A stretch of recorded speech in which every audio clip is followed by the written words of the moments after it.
அனைவருக்கும் வணக்கம். அஹ், நீங்கள் இந்த யாழ்ப்பாண மாவட்டத்துக்குள்ள பார்த்தீங்கன்னா எங்கட மக்களின் நடமாட்டம்ன்றது அதிகபட்சம் 7 மணியோட குறைவடைந்து செல்றதை நாங்கள் பார்க்க கிடைக்கும். இன்னும் சிலது பார்த்தீங்கன்னு சொன்னா 8 மணிக்கு பிறகு யாழ்ப்பாணத்தின் ஏனைய கிராமங்களுக்கான போக்குவரத்து வசதிகள் பிரதான ஏனைய வீதியை தவிர மட்டுப்பாடானதாக இருக்கிறத நாங்கள் பார்க்க கிடைக்கும். சோ அதுவும் ஒரு பிரதான காரணம் மக்களின் நடமாட்டம் முடங்கி போறதுக்கு. அதை தவிர அவர்களுக்கு களவு போயிடும் என்ற அச்சம் அல்லது வாழ்வெட்டு குழுக்கள் தங்களோட கைவரிசைய 6 மணிக்கு பிறகு போய் அவர்களிட்ட பொருட்களை கேட்டுட்டு காசை கொடுக்காம போறது அல்லது ஏதாவது பொருட்களை கேட்டுட்டு அவர்களோட அநாகரிகமாக நடந்து கொள்ளுற முறைகளால அவர்கள் இந்த நடமாட்டத்தை கட்டுப்படுத்துகிற அல்லது தங்களுக்குள்ள பழக்கப்படுத்தி இருக்க தன்மை இருக்கு. இது யுத்த காலத்துக்கு முதல்ல என்று பாத்தீங்கன்னா சில அச்சுறுத்தல்கள் இருந்தது, பாதுகாப்பு ரீதியான அச்சுறுத்தல்கள் இருந்தது. அதுக்காக மக்கள் தாங்களாகவே தங்களை குறிப்பிட்ட நேரத்துக்கு பிறகு முடக்கி கொண்டனர். ஏன்னா சிவில் நிர்வாகம் தோற்றுவிக்கப்பட்டதுக்கு பிற்பாடும் கூட இந்த நிலைமை தொடரக்கூடிய மாதிரி இருக்குது. இது நாங்கள் சர்வசாதாரணமா பார்க்க எங்களுக்கு 6 மணிக்கு பிறகு நாங்கள் முடங்கிக் கொள்வது நல்லம் அல்லது எங்களோட கலாச்சார பண்பாடுகளுக்கு அமைய முடங்கிக் கொள்வது நல்லம் என்ற ஒரு பார்வைப்படு. ஆனால் இதுல எங்களோட பொருளாதாரம் சார்ந்த விஷயங்கள் அல்லது பொருளாதாரத்துக்காக நாங்கள் செலவிடுகின்ற நேரம் கட்டுப்பாடானதாக காணப்படுகிறத நீங்க பார்க்கலாம். இதுக்கு பாதுகாப்பு சார்ந்த காரணங்களும் உண்டு, சமூக பாதுகாப்பு இல்லைன்றதும் உண்டு. ஆகவே நாங்கள் எங்களோட பொருளாதாரம் இந்த குறிப்பிட்ட நேரத்துக்கு மட்டுப்பாடானதாக இருக்குது. ஆகவே நாங்கள் ஒரு தொழில மாத்திரம்தான் இந்த குறிப்பிட்ட நேரத்துக்கு செய்ய வேண்டியவர்களாகவும் இருக்கிறோம். ஆகவே உண்மையில யாழ்ப்பாணத்துல கரிசனுடைய ஆக்கள் அல்ல கரிசனுடைய மக்கள் அல்லது அறிவார்ந்த சமூகம், நீங்கள் இந்த தன்மையை யோசிக்க வேணும். இன்னும் நாங்கள் எப்படி இந்த பாதுகாப்பு சூழ்நிலையை உருவாக்கி மக்களின் நடமாட்டத்தை நாங்கள் அதிகப்படுத்தலாம் அல்லது நகர்ப்புறத்துக்கும் கிராமப்புறத்துக்கும் இடையிலான போக்குவரத்து வசதிகளை எப்படி மேம்படுத்துறது அல்லது அவர்களின் வாழ்வீட்டு கலாச்சாரங்கள் அல்லது திருட்டு கலாச்சாரங்கள்ல இருந்து இந்த மக்களை நாங்க பாதுகாப்புடைய பொருளாதாரத்தை சம்பாதிக்க வைக்கிறது எப்படி என்றதை நாங்கள் கொஞ்சம் சிந்திச்சாதான் எங்களோட பொருளாதாரங்களை நாங்கள் மேம்பாடுடைய கூடியதாக இருக்கும். இரண்டா, அண்மையில சில புதிய கடைகள் உருவாக்கங்கள் தொடர்பாக பேசப்படுது. உண்மையில வருத்தத்துக்குரிய விஷயம் என்னன்னு சொன்னா நாங்கள் சில கடைகளுக்கு போனா அந்த கஸ்டமர் அந்த பொருட்களை வேண்டுற அளவுக்கு ஏற்ற அந்த நுட்பங்களை அல்ல அந்த திறன்களை அந்த கடை முதலாளிகள் கொண்டிருக்கிறது இல்லை. விரும்பினா எடுங்கோ, விரும்ப விளையாடி விட்டுட்டு போங்கோன்ற அந்த பாரம்பரிய விற்பனை கலாச்சாரத்துல தான் இருக்கணும். ஆனால் புதிதாக சில நேரம் யாழ்ப்பாண நகர அல்லது யாழ்ப்பாண பிரதேசங்கள கடைகள் தொடங்குற பொழுது அது எங்களோட வர்த்தக நடவடிக்கைகளை பாரம்பரியமாக வர்த்தகங்களை செய்யக்கூடியவர்களை பாதிக்க. அப்ப அது பாதிக்குமாக இருந்தால் இது ஒரு சமுதாய தன்னிறைவான பொருளாதாரம் பற்றி கதைகிறார்கள்.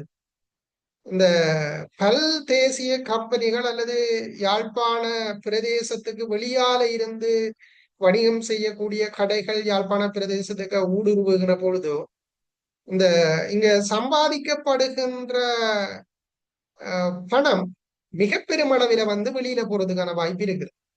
ஆகவே நாங்க சமுதாய தன்னிறைவு நாங்கள் ஊக்குவிக்கிறது கஷ்டம்.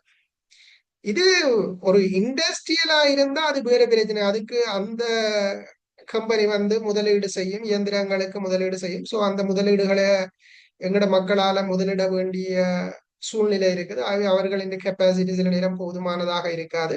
வெளியில இருந்து முதலிடுறது எங்கட பொடிகளுக்கு வேலை வாய்ப்பு கிடைக்கும் அல்ல எங்கட இளைஞர்களுக்கு வேலை வாய்ப்பு கிடைக்கும், அவர்களின் வாழ்க்கை தரம் மேம்படும் என்ற அடிப்படையில் நாங்கள் ஏற்றுக்கொள்ள முடியும். ஆனால் இந்த எங்கட மக்களுடைய நுகர்வு கலாச்சாரத்தை வச்சுக்கொண்டு அந்த நுகர்வு கலாச்சாரத்தை ஆக்கிரமிக்கிற வகையில கடைகள் வியாபார நிலையங்கள் தொடங்கப்படுமாக இருந்தால் அது எங்கட சமூகத்துக்கு பொருளாதார மேம்பாட்டில இருக்கிற மிகப்பெரிய பாதிப்பா இருக்கு. அப்ப இலங்கையில இருக்கிற சட்டத்துல யாரும் எங்கேயும் வர்த்தகம் செய்யலாம், அதை நீங்க கட்டுப்படுத்த முடியாது, அதை நீங்க தடுக்க முடியாது. ஆனா இங்க நாங்கள் ஒரு பிரதான குறைபாட்டை உணர வேணும் என்னென்று சொன்னா, பல்கலைக்கழகங்களில நாங்கள் சில சிறப்பு பட்டங்களை கூட வச்சிருக்கிறோம், இந்த வர்த்தகம் சம்பந்தமான சிறப்பு பட்டங்களை கூட வச்சிருக்கிறோம். ஆனா இன்னும் எங்கட பிரதேசத்தின் வர்த்தகங்களை அல்லது வியாபாரங்களை அல்லது கைத்தொழில்களை மேம்படுத்தக்கூடிய வகையில எங்கட அணுகுமுறைகள் இல்லை. அந்த எங்கட கல்வி முறை கிராம மட்டங்களுக்கு போயில்லை, அல்லது கிராமத்துல இருக்கிற உருவாகிற இளைஞர்களை நாங்கள் இந்த வர்த்தக சூழலுக்கு ஏற்பட்ட மாதிரி அல்லது எங்கட தேசத்துல ஒரு ஒன்டர்பிரினர்ஷிப் ஒன்றை நாங்கள் உருவாக்குறதுக்கு இந்த தன்மைகளை இருக்கேன். ஆகவே தயவு செய்து இது தொடர்பாக அந்த துறை சார்ந்தவர்கள் கொஞ்சம் சிந்திக்க வேணும். நாங்கள் ஒரு பக்கம் தன்னிறைவான பொருளாதாரம், தமிழ் தேசிய உணர்வுகள் அல்லது எங்கட பிரதேசம் வளர வளர்ச்சி அடைய வேணும் என்று சொல்லிக்கொண்டு இந்த மாதிரியான வர்த்தக கம்பெனிகள் உள்ள வருமாக இருந்தா அதை வராம நீங்க வர வேண்டாம்னு சொல்லல. நீங்கள் உங்களோட அதுக்கு பதிலீடாக நீங்கள் உங்களோட கடைகளின் தரமுயர்த்தலை மேற்கொள்ள வேணுமே தவிர நீங்க வர வேண்டாம் என்று சொல்றதுக்கு உங்களுக்கு எந்த அதிகாரமும் இல்லை. ஆனா அந்த திறன்களை நீங்கள் வர்த்தகர்கள் மத்தியில அல்லது சிறு முதலாளிகள் மத்தியில அல்லது கடைகளில வேலை செய்யற பிள்ளைகளின் மத்தியில நீங்கள் அதை ஏற்படுத்த வேணும். அப்படி ஏற்படுத்தினாத்தான் இந்த பொருளாதாரம் வெளியில செல்லாம நீங்க வச்சிருக்க முடியும். ஏனண்டா நீங்க பாத்தீங்கன்னா நத்தார் பண்டிகைண்டா உடுப்படுப்பீங்க, தைப்பொங்கல்ண்டா உடுப்படுப்பீங்க, தீபாவளிண்டா உடுப்படுப்பீங்க, சித்திரப்பருவ வருடப்பிறப்புண்டா உடுப்படுப்பீங்க. சோ இந்த பண்டிகைகளுக்கெல்லாம் நீங்கள் உடுப்படுக்கிற பொழுது அது சாதாரண தொழிலாளி தொடக்கம் பெரிய முதலாளி வரையும் உடுப்படுக்கத்தான் போறான். ஏனென்றா அவன் அவ்வளவு காலம் சம்பாதிச்ச காசை கொண்டு அந்த பண்டிகைகளின் மகிழ்ச்சியில தான் அவன் அதை செலவழிக்க போறான். அவன் இந்த காசுகள் எல்லாம் ஒரு இடத்துல போய் சேருமாக இருந்தா தமிழ் சமூகத்தின் பொருளாதாரத்துல பெரிய ஒரு வீழ்ச்சி கொண்டு வர. ஆகவே இந்த காசு அந்த சமூகத்துக்கு இல்லாத பயன்படுத்தப்படாது, யாழ்ப்பாண சமூகத்துக்கு பயன்படுத்தப்படாது. இது பல்தேசிய கம்பெனிகள், அதுக்கு வேற யாரும் முதலாளிகளா இருக்கணும், அந்த காசு வேற ஒரு இடத்துல தான் பயன்பட போகுது. அவே அந்த கடை உருவான அந்த கடையில கொஞ்சம் பேருக்கு வேலை கிடைக்கும், ஒரு 30 பேருக்கு வேலை கிடைக்கும் வைங்க ஆக மேக்சிமம். ஆனா இங்க சுரண்டப்படுற காசு வந்து அந்த சமூகத்தை தாண்டி வெளியில போயிருக்கு, அது பெரிய ஒரு இழப்பு. 30 பேருக்கு வேலை கிடைச்சது அல்லது 30 குடும்பங்களுக்கு ஊதியம் கிடைச்சி அந்த குடும்பங்கள் நல்லா இருந்தன்றதை விட அந்த அந்த கடையை நம்பி மக்கள் போய் தங்களோட காசுகளை செலவழிச்சு அதிலே இருந்து போற வெளிச்செல்லல் வருமானம் வந்து கூடவா இருக்க போகுது. அது நீங்கள் கொஞ்சம் சிந்திக்க வேணும்.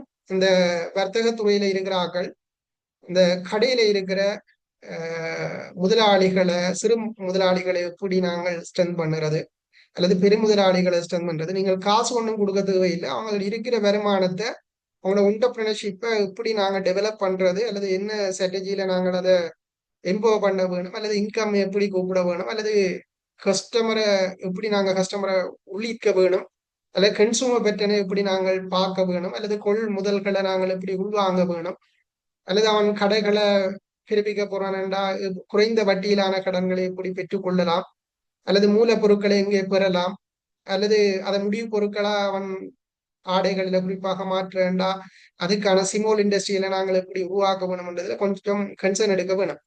அப்படி இல்லாம நாங்கள் வெறுமனே இந்த இன்கிரிமெண்ட அடிப்படையாக கொண்டு எங்களோட பதவி நிலைகளை வச்சு கொண்டு நாங்க கல்வியலாளர்கள் என்று சொல்றதுல எந்த பிரயோசனமும் பெற போறது இல்லை. ஏன்னா ஒரு கல்வி என்றது ஒரு சமூகத்தின் அபிவிருத்திக்காக அது பங்களிக்கப்பட வேணும். அதுல நிறைய பங்களிக்கிறார்கள் இருக்கணும், ஆனா இன்னும் அந்த பங்களிப்பு அபிவிருத்தி செய்யப்பட வேணும். அவைய தயவு செய்து இந்த விஷயத்துல நீங்கள் கொஞ்சம் கன்சர்ன் எடுக்க வேணும். இந்த யாழ்ப்பாண பிரதேசத்துக்கு இருக்கிற உற்பத்திகளை அல்லது வர்த்தகத்தை அல்லது வியாபாரத்தை இன்னும் ஸ்ட்ரென்த் பண்றதுக்கு நீங்க என்ன செய்ய வேணும்ன்றதை கொஞ்சம் யோசிக்கணும். என்னடா அந்த துறை சார்ந்தார்கள் இருக்கணும், அதனால நான் அது அந்த விடயம் தொடர்பாக நான் பெரிய அளவில் உள்ளுக்கு போக விரும்ப இல்லை.